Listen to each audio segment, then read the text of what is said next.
तो चलिए बच्चों, इस वाले लेक्चर में हम लोग जो स्टार्ट करने वाले हैं वो एक सीबीएसई का बहुत ही इम्पोर्टेंट टॉपिक जो कैपेसिटर से रिलेटेड है उसको स्टार्ट करने वाला हूँ। आप लोगों को बहुत आराम से समझ में आएगा, जितना मैं बता रहा हूँ उतना बड़े ध्यान से समझें।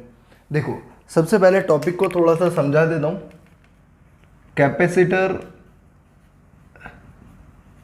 को चार्ज करा हमने, चार्ज करने के बाद कैपेसिटर को चार्ज करने के बाद उसमें डाइलेक्ट्रिक स्लैब इंसर्ट कराई, डाइलेक्ट्रिक स्लैब इंसर्ट किया। तो अब क्या फ़र्क पड़ेगा उसके चार्ज पे, क्या फ़र्क पड़ेगा कैपेसिटेंस पे, क्या फ़र्क पड़ेगा पोटेंशियल पे, इलेक्ट्रिक फील्ड वगैरह वगैरह, जो भी पैरामीटर्स हमने यहाँ पर पढ़े हैं। चलिए, सबसे पहले जो केस है हमारे पास वो केस है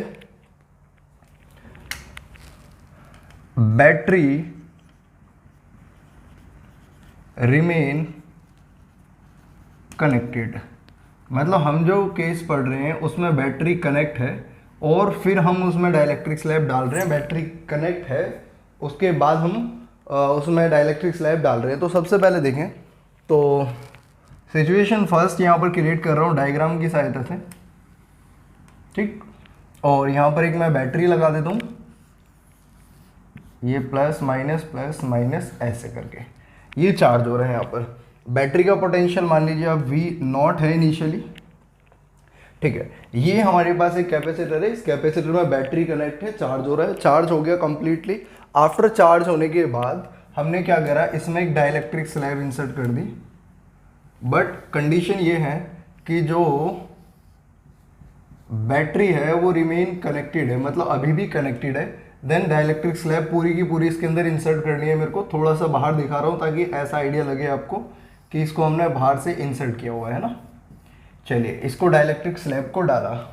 अब क्या फ़र्क पड़ेगा इसके जो पैरामीटर्स हैं, जो भी हमने पढ़ा हुआ है यहाँ पर, उन सब पे उसके बारे में डिस्कस करते हैं। तो ये विदाउट डाइलेक्ट्रिक, ये आफ्टर डाइलेक्ट्रिक इंसर्ट, पोटेंशियल कितना बैटरी का अभी भी V0 पोटेंशियल वाली बैटरी हमने कनेक्ट रखी हुई इससे। तो यहाँ पर लिखना स्टार्ट करता हूँ, थोड़ा समझने की कोशिश करना। यहाँ पर मैं लिखूँगा सबसे पहले इनिशियल, ठीक है, और यहाँ पर लिखूँगा मैं फाइनल, मतलब आफ्टर स्लैब इंसर्ट, या इनिशियल और यहाँ पर फाइनल। आपको बहुत आराम से समझ में आने वाला है, बस मेरी बातों को बड़े गौर से सुनना। सबसे पहली बात, चाहे आप बैटरी को कनेक्ट करने के बाद स्लैब डालें या बैटरी को डिस्कनेक्ट करने के बाद स्लैब को डालें, दोनों केसेस में कैपेसिटेंस हमेशा इंक्रीज होगा और के टाइम्स इंक्रीज हो जाएगा।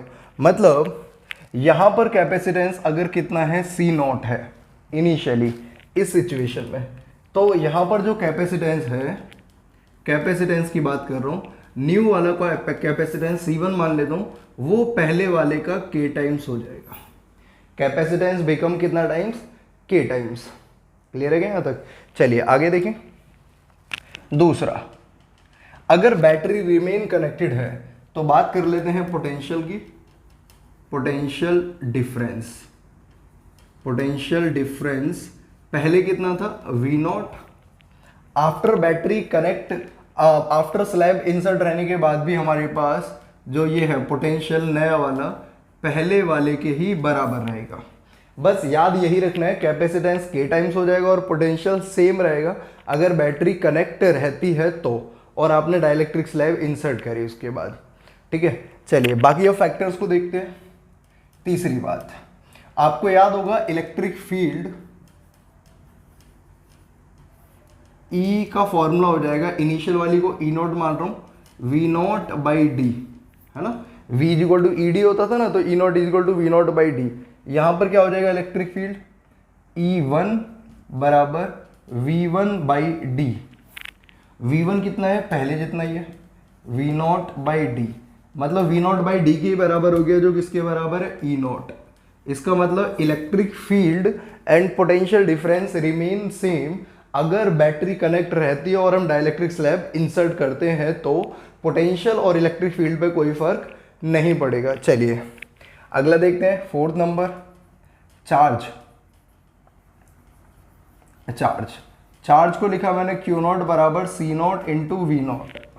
यहाँ पर चार्ज को क्या लिखा जाएगा, यहाँ पर चार्ज लिखा जाएगा क्यू वन बराबर कितना सी वन वी वन।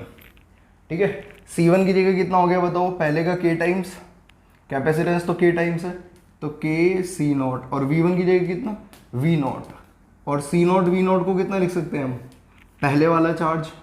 तो क्या सीखा हमने, जो चार्ज है वो पहले वाले का कितना टाइम्स हो जाएगा, के टाइम्स हो जाएगा। के क्या है यहाँ पर, डाइलेक्ट्रिक कांस्टेंट ऑफ स्लैब जो आपने इंसर्ट करा है, तो चार्ज के टाइम्स हो जाएगा। अगला फैक्टर देखते हैं, अगला फैक्टर है surface charge density, surface charge density, है ना। अब आपको ऐसे याद रखना है, ज़्यादा इलेबोरेट करके मैं समझाऊं पूरा बोर्ड यूज़ करके, मेन मकसद है आपको ये पार्ट समझाने का, वो आपको ऐसे भी समझ में आएगा। Surface charge density sigma not बराबर हो जाएगा क्यू नॉट चार्ज अपॉन में एरिया। सरफेस चार्ज डेंसिटी होती है चार्ज अपॉन में एरिया ऑफ प्लेट, है ना। ठीक है, अब यहाँ पर 5वां नंबर में डालता हूँ इसी के बारे में, तो यहाँ पर कितना हो जाएगा Q1 सिग्मा वन बराबर कितना Q1 बाई ए। Q1 की जगह कितना लिख सकता हूँ, यहाँ से हमने सॉल्व कर रखा है कि Q naught by A, and Q naught by A कितना हो जाएगा, पहले वाली सरफेस चार्ज डेंसिटी, तो क्या रिलेशन बना, सरफेस चार्ज डेंसिटी भी पहले के के टाइम्स हो जाएगी। चार्ज भी के टाइम्स हो गया, कैपेसिटेंस भी के टाइम्स हो गया, सरफेस चार्ज डेंसिटी भी के टाइम्स होगी, potential difference and electric field remain same जब बैटरी कनेक्ट रहेगी तब। चलिए छठा, एनर्जी की बात करते हैं। एनर्जी, है ना, एनर्जी का फॉर्मूला कितना लिखूं, हाफ यू नॉट बराबर half C naught V naught का स्क्वायर। यहाँ पर एनर्जी कितनी आएगी उसको भी लिख लेते हैं, यू वन बराबर कितना half C one V one square. C one की जगह कितना बताओ, इस वाले से कितना लिख सकते हैं, के सी नॉट, वी वन की जगह कितना लिख सकते हैं, वी नॉट का स्क्वायर। तो कितना हो गया, एनर्जी भी पहले के टाइम्स हो गई, एनर्जी के टाइम्स बढ़ गई, एनर्जी के टाइम्स बढ़ गई। चलिए एक बार, एनर्जी भी के टाइम्स इंक्रीज हो गई। अब लास्ट देखते हैं एनर्जी डेंसिटी, 7 नंबर यहाँ डाल देता हूँ। एनर्जी डेंसिटी, एनर्जी डेंसिटी, अब एनर्जी डेंसिटी पहले वाली लिखी गई यू नॉट बराबर half epsilon not E not का स्क्वायर। एनर्जी डेंसिटी याद होगा आप लोगों को, हमने पहले पढ़ रखा है, half epsilon not E not square. अब नए वाले केस में, नए वाले केस में क्या होगा, 7 नंबर यहाँ पर लिख दे रहा हूँ, आप लोगों को उम्मीद है समझ में आ रहा होगा। तो U1 बराबर कितना, हाफ एप्सिलॉन और E1 का स्क्वायर। एप्सिलॉन क्यों, क्योंकि अब मीडियम आ चुका है, तो जब इसको हम सॉल्व करेंगे तो आएगा के टाइम्स आ जाएगा, मतलब एनर्जी डेंसिटी भी के टाइम्स इंक्रीज हो गई। अब मैं पूरी सिचुएशन को दोबारा से आपको समझाता हूँ ताकि आपको इजीली इसको याद कर सकें आप लोग, कि भाई एक कैपेसिटर था हमारे पास जिसको हमने वी नॉट बैटरी से चार्ज करा, अभी वैक्यूम है यहाँ पर, चार्ज करने के बाद बैटरी को हमने कनेक्ट रहने दिया और इसमें डाइलेक्ट्रिक स्लैब इंसर्ट कर दी, डाइलेक्ट्रिक स्लैब इंसर्ट कर दी जिसका डाइलेक्ट्रिक कांस्टेंट कितना है के। तो कैपेसिटेंस कितना टाइम्स हो गया, के टाइम्स। पोटेंशियल डिफरेंस सेम रहेगा, ये सेम है यहाँ पर, इलेक्ट्रिक फील्ड सेम है, चार्ज के टाइम्स इंक्रीज हो गया, सरफेस चार्ज डेंसिटी के टाइम्स इंक्रीज हो गई, एनर्जी के टाइम्स इंक्रीज हो गई, एंड एनर्जी डेंसिटी भी के टाइम्स इंक्रीज हो गई। तो यहाँ पर ये कितना टाइम्स हो गया, के टाइम्स, है ना। अब आपको याद रखना है, जैसे भी आपको सुटेबल लगे वैसे याद रख सकते हैं। यहाँ पर ये के टाइम्स हो गया, यहाँ पर भी ये के टाइम्स हो गया, ये भी के टाइम्स हो गया, के क्या है, डाइलेक्ट्रिक कांस्टेंट, ये भी कितना टाइम्स हो गया, के टाइम्स। तो ये आपके सामने पहली सिचुएशन है, जिस सिचुएशन में मैंने आपको समझाया कि अगर हम एक कैपेसिटर को जिसमें वैक्यूम है भी उसको चार्ज करते हैं किसी वी नॉट बैटरी के पोटेंशियल से, देन उसमें डाइलेक्ट्रिक स्लैब डालते हैं, लेकिन battery remain connected, potential and electric field same रहेगी, बाकी सारी चीज़ें के टाइम्स इंक्रीज हो जाएगी। तो ये पहला केस था जब बैटरी रिमेन कनेक्टेड है, इसको आप नोट डाउन करें, फिर हम दूसरे केस पे आते हैं। तो एक केस आपको आराम से समझ में आ गया होगा, अब हम दूसरे केस पे चलते हैं, और दूसरे केस को बच्चों बहुत ही आसान है, देखते हैं क्या क्या फर्क पड़ने वाला है। उम्मीद कर रहा हूँ आप लोगों को यहाँ तक मेरी वीडियो समझ में आ रही होंगी। हालांकि आप लोग वीडियो देख रहे हैं तो पता भी चल रहा है कि हमारे बहुत सारे बच्चे मेहनत कर रहे हैं यार। ऐसे ही मेहनत करते रहो।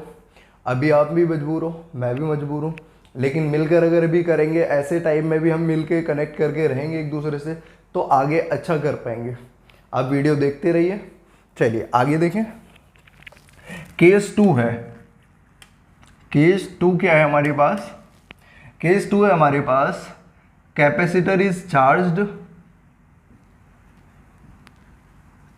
कैपेसिटर को चार्ज किया, then battery become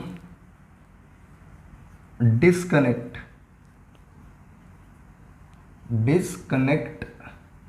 and slab is insert. कैसी स्लैब है वो आपको पता ही है, डाइलेक्ट्रिक स्लैब है। कैसी स्लैब है? डाइलेक्ट्रिक स्लैब है। ठीक है, अब देखते हैं क्या क्या फ़र्क पड़ने वाला है इनके पैरामीटर्स में, जो भी यहाँ पर पैरामीटर्स के बारे में हम डिस्कस करेंगे। सबसे पहले कैपेसिटर की पहली इनिशियल सिचुएशन बना देता हूँ। यहाँ पर ये कैपेसिटर हुआ करता था जिसको हमने V0 पोटेंशियल से चार्ज किया, जब क्या है यहाँ पर वैक्यूम है। अब बैटरी हटा दी हमने, बैटरी को डिस्कनेक्ट करा लाइक दिस, बैटरी डिस्कनेक्टेड है। अब इसमें डाइलेक्ट्रिक स्लैब डाली है पूरी थिकनेस वाली, पर थोड़ा सा इसलिए ऐसे गैप दिखा रहा हूँ ताकि आपको समझने में आसानी रहे। इसको स्लैब को अंदर डाल दिया। इसमें कितना डाइलेक्ट्रिक कांस्टेंट है? K। अब हमें बताना है कि क्या क्या फ़र्क पड़ेगा कौन कौन से पैरामीटर्स पे। क्या पहले की तरह K टाइम्स ही होने वाले हैं या कुछ डिक्रीज भी होने वाला है? वो सारी बातें बहुत आराम से समझ में आएगा। देखो याद क्या रखना है यहाँ पर। सबसे पहली बात, initial condition final condition right side पे लिखूँगा मैं। तो नंबर 1 की बात करूँ मैं, तो बात करता हूँ सबसे पहले कैपेसिटेंस की। कैपेसिटेंस यहाँ पर C0 है। यहाँ पर जो कैपेसिटेंस आएगा, कैपेसिटेंस C1 आएगा जो नया वाला है, ये बिफोर है, before, and this is after slab insert. After slab insert, before slab insert. Battery remain disconnected है यहाँ पर, वहाँ पर बैटरी कनेक्ट थी।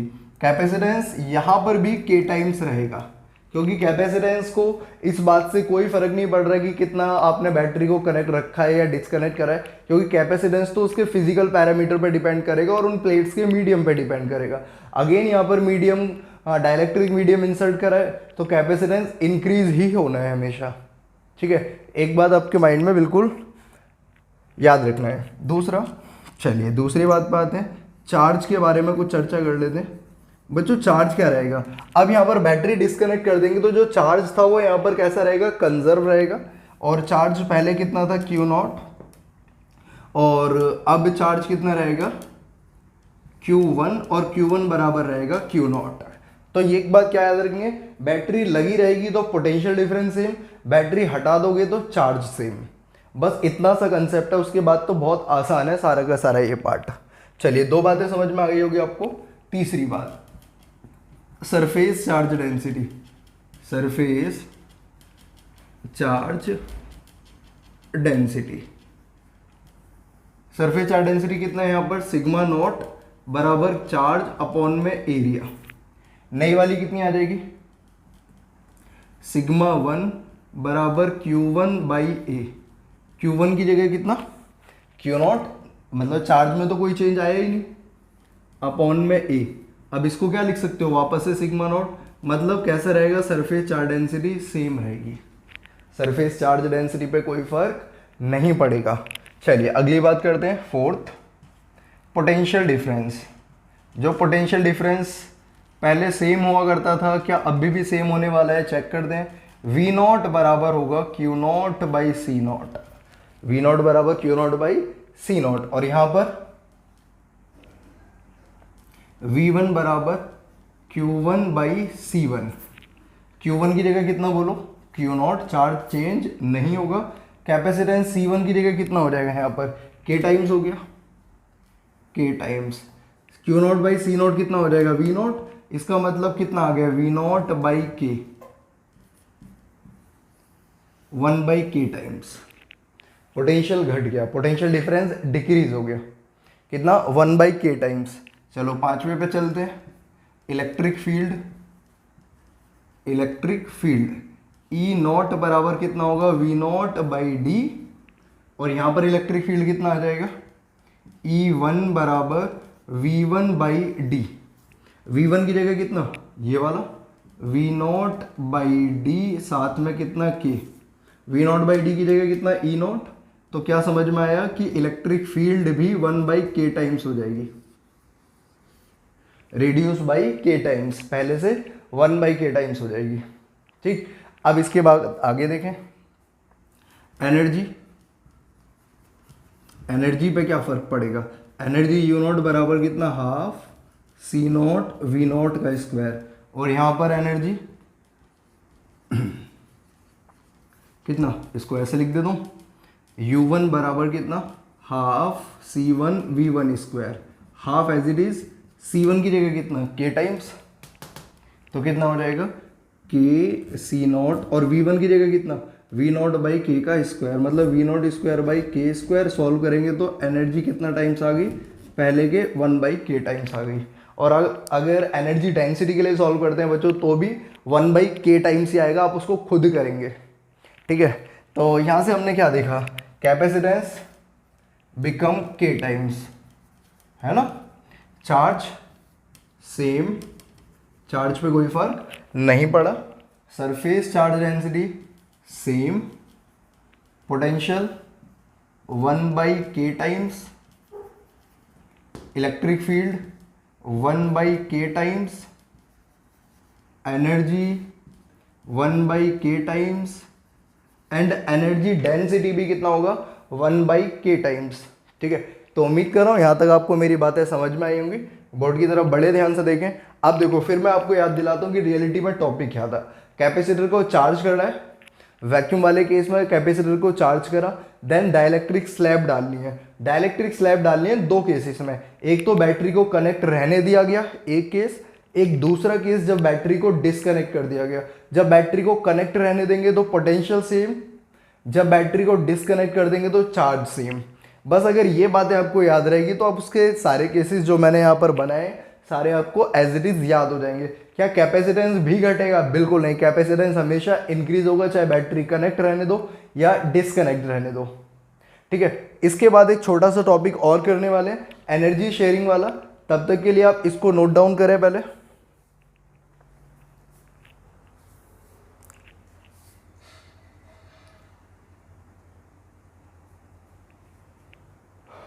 बस नया टॉपिक है और ये टॉपिक है हमारे पास sharing of energy between two capacitor, है ना, energy of sharing of energy between two capacitor. And फिर हम निकालेंगे कितना लॉस होगा। सारी बातों को बड़े ध्यान से देखना, क्योंकि पेपर में क्वेश्चन बीच में से भी आ सकता है और लास्ट वाले पार्ट से भी आ सकता है। और एनसीईआरटी में भी 2 क्वेश्चन दे रखे हैं। सीबीएसई में अगर मैं बात करूं तो उनको आप इसकी सहायता से बहुत आराम से कर सकते हैं, लेकिन इसके लिए बड़े ध्यान से देखना है इसको। बच्चों यहाँ पर मेरे पास 2 कैपेसिटर है, एक C1 और एक C2। इसको V1 सप्लाई से चार्ज करा और इसको कितनी सप्लाई से, V2 सप्लाई से। इतना चार्ज करने के बाद अब हमारे पास इन दोनों को हमने टोटली चार्ज कर चुके हैं। तो इनिशियल एनर्जी सिस्टम की कितनी लिखी गई, U इनिशियल बराबर कितना, हाफ इसकी energy C1 V1 square plus कितना, हाफ C2 V2 स्क्वायर। ये इक्वेशन नंबर फर्स्ट है। अभी ये अलग अलग सप्लाई से चार्ज किया हमने इसको। ठीक, अब क्या करना है, बैटरी हटाना है, दोनों कैपेसिटर को जोड़ देना है। कैपेसिटर को जोड़ना है, देखो कैसे, ऐसे करके मैंने दोनों कैपेसिटर को जोड़ दिया। ये यहां पर इसके प्लस वाले को इसके प्लस से, इसके माइनस को इसके माइनस से। जोड़ने के बाद अब हमें सब कुछ निकालना है जो देखो। तो जब भी ऐसे हम करेंगे तो सबसे पहले याद रखना, हम निकालेंगे common potential of arrangement, common potential of this arrangement या फिर कॉमन पोटेंशियल ऑफ सिस्टम, है ना। अब ये वाला बच्चों, लेकिन जितना चार्ज इस पे स्टोर हुआ होगा या इस पे जितना चार्ज है, ऐसे मैं बोल रहा हूँ, लेकिन चार्ज तो यहाँ पर क्या रहेगा, कंजर्व रहेगा। अगर हम कंजर्वेशन ऑफ चार्ज को यहाँ पर अप्लाई करते हैं तो पहले टोटल चार्ज कितना होगा बताओ, C1 V1 प्लस कितना C2 V2। बाद में कितना हो गया, कॉमन पोटेंशियल के साथ लिखता हूँ तो C1 V और प्लस कितना C2 V, क्योंकि ये तब तक एनर्जी को शेयर करेंगे आपस में जब तक इनका पोटेंशियल सेम ना हो जाए। अगर दोनों का पोटेंशियल सेम हो जाएगा तो एनर्जी शेयर होना बंद हो जाएगी, इक्विलिब्रियम स्टेट आ जाएगी। तो मैंने कॉमन पोटेंशियल दोनों का वी वी लिख दिया इस बार, इसलिए इसको कॉमन पोटेंशियल बोलते हैं। तो कॉमन पोटेंशियल वी का फॉर्मूला कितना आ गया बताओ, C1V1 प्लस C2V2 अपॉन में C1 plus C2। This is the formula to calculate common potential. Common potential का कंसेप्ट कब लगाना है, जब कैपेसिटर्स को इंडिविजुअली चार्ज किया गया हो किसी सप्लाई से, देन सप्लाई हटा के दोनों को आपस में कनेक्ट कर देंगे। क्लियर है क्या मेरी बात यहाँ तक? चलिए, इतना करने के बाद अब मैं इस सिस्टम की एनर्जी आराम से निकाल सकता हूँ। तो U फाइनल कितना आएगा ऑफ सिस्टम, हाफ इस वाले की एनर्जी कितना C1V² प्लस इस वाले की एनर्जी कितना, हाफ C2V²। बच्चों याद रखना, शेयरिंग होने के बाद एनर्जी शेयरिंग तब तक होगी जब तक पोटेंशियल कॉमन ना हो जाए, और कॉमन पोटेंशियल आप यहां से निकालेंगे, याद रखना। मान लो इसमें आपको इसको तो चार्ज किया आपने, लेकिन इसको चार्ज नहीं करा, तो V2 कितना हो जाएगा, 0 हो जाएगा। मतलब यहाँ पर कोई बैटरी लगाई नहीं, लेकिन मतलब इनिशियली केवल इसी को चार्ज किया है, इसको चार्ज नहीं किया, तो V2 को 0 रखो, तब भी कॉमन पोटेंशियल निकालना पड़ेगा आपको। ठीक है, तो यहाँ पर ये हो गया। अब यहाँ पर क्या कॉमन आ गया, V²/2 कॉमन आ गया, तो मैं V²/2 कॉमन लेता हूँ, यहाँ रह गया C1 प्लस C2।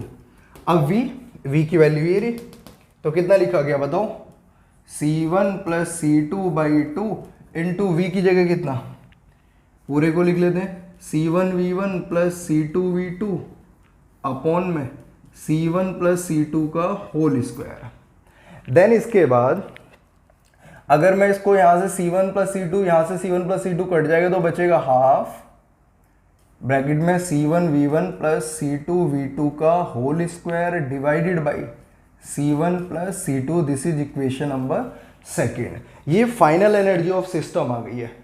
ये इनिशियल एनर्जी ऑफ सिस्टम थी, ये हमने जो निकाली है फाइनल एनर्जी ऑफ सिस्टम है।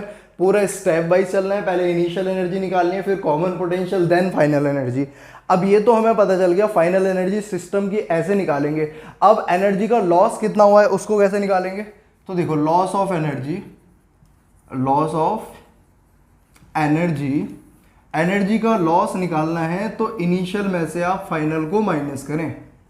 इनिशियल एनर्जी में से इस वाले में से इस वाले को माइनस कर देंगे, इनिशियल में से फाइनल को माइनस करेंगे, और जब माइनस करेंगे तो एक बहुत ही अच्छा सा फॉर्मूला निकल कर आने वाला है। मैं डायरेक्ट लिख दे रहा हूं, हाफ C1 C2 मतलब प्रोडक्ट अपॉन में दोनों का सम इनटू में पोटेंशियल डिफरेंस का square, half product of capacitance upon में sum of capacitance into potential difference का स्क्वायर।